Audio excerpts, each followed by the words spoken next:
क्या आपको हमेशा थकान रहती है, हाथ पैर में झंझनाहट, चक्कर आना या कंसंट्रेशन की कमी होना? ये हम लोग नॉर्मलाइज कर लेते हैं, पर ये नॉर्मल नहीं होता।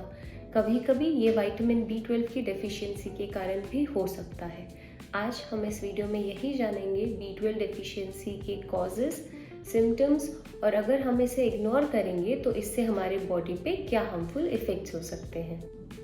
बात करते हैं विटामिन B12 के फंक्शंस के। ये हमारे बॉडी में एग्जैक्टली क्या करता है। ये हमारे नर्व्स, ब्रेन और ब्लड सेल्स के लिए काफ़ी ज़्यादा इम्पॉर्टेंट होता है। ये हमारे रेड ब्लड सेल्स को बनाने में मदद करता है। ये नर्व को डैमेज होने से बचाता है। जब हमारे नर्व्स हेल्दी रहते हैं तो हमें हाथ पैर में झंझनाहट, नमनेस महसूस नहीं होती है। ये हमारे ब्रेन के लिए भी काफ़ी ज़्यादा अच्छा है क्योंकि ये हमारा फोकस बढ़ाता है और हमारे मेमोरी को सपोर्ट करने में काम करता है। अब बात करते हैं कुछ कॉमन सिम्टम्स की जो कि हमें विटामिन B12 की डेफिशिएंसी में मिलते हैं। हाथ पैर में झंझनाहट या नमनेस होना एक कॉमन सिम्टम है। उसके बाद ब्रेथलेसनेस होना, मेमोरी प्रॉब्लम्स होना या फिर हमें चक्कर आना, ये सब भी हमें यूजुअली देखा जाता है। हमारे माउथ में अल्सर्स होना या फिर बर्निंग टंग, इसका मतलब है हमारे टंग पर जब जलन होती है, वो भी हमें विटामिन B12 की डेफिशिएंसी में देखा जाता है। कई लोगों में सुबह उठते ही थकान महसूस होती है। सोचिए उस इंसान ने पूरी की पूरी नींद ले ली है, अच्छी नींद हुई है, उसके बाद भी वो थकान महसूस हो रही है। ये भी एक कॉमन सिम्टम है B12 की डेफिशिएंसी का। काफ़ी लोगों में इरिटेबिलिटी होती है, छोटी छोटी बातों पर इरिटेट हो जाते हैं और लो मूड भी हमें पाया जाता है। खुश नहीं रहते, मूड उनका हमेशा डाउन डाउन रहता है। ये सब के सब कॉमन सिम्टम्स हैं जो कि हमें विटामिन B12 की डेफिशिएंसी में पाए जाते हैं। अब बात करते हैं कुछ कॉमन कॉजेस की। इंडिया में सबसे बड़ा रीज़न है विटामिन B12 की डेफिशिएंसी का डाइट। वेजिटेरियन डाइट में B12 जो है वो हमें काफ़ी कम मात्रा में मिलता है as compare to non vegetarian diet.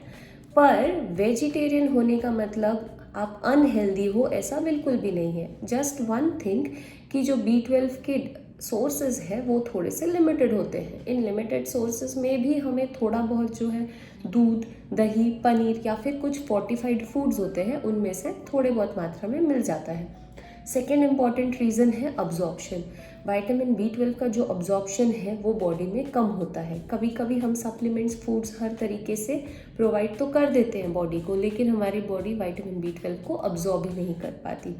कुछ कॉमन रीजंस हो सकते हैं जैसे कि गट इश्यूज़ होने के कारण या फिर जो हम एंटासिड्स खाते हैं, एसिडिटी के मेडिसिन, उनके वजह से। फिर एक और हो सकता है एंटीबायोटिक्स। आप एंटीबायोटिक्स भी अगर खाते हैं, ये सब कुछ कॉमन रीजंस हैं जो कि हमारे बॉडी में B12 के अब्जॉर्प्शन को कम कर सकता है या अफेक्ट कर सकता है।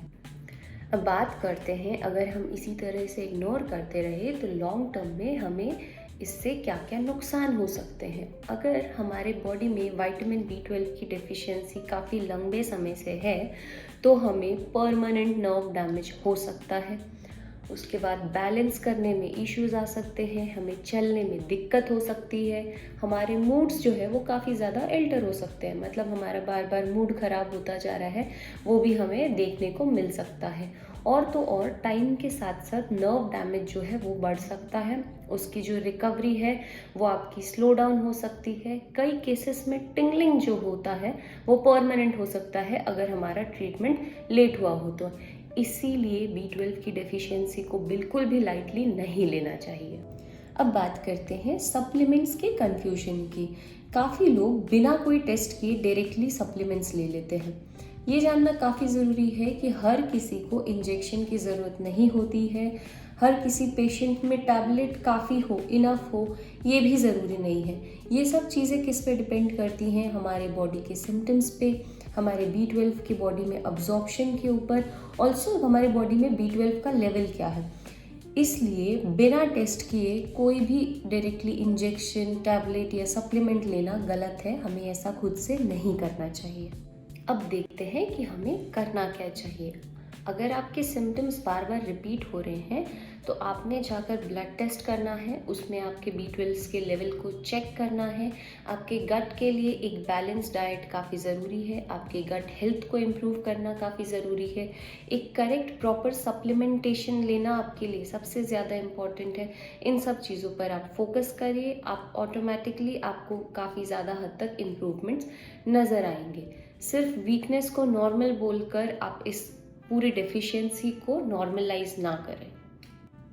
हेल्थ के छोटे सिग्नल्स को समझना हमें फ्यूचर के बड़े बड़े प्रॉब्लम से बचा सकता है।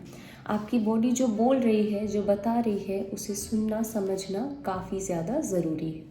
अगर आपको वीडियो यूज़फुल लगा हो तो प्लीज़ लाइक, शेयर और सब्सक्राइब करें। Also stay tuned for more upcoming videos. Bye.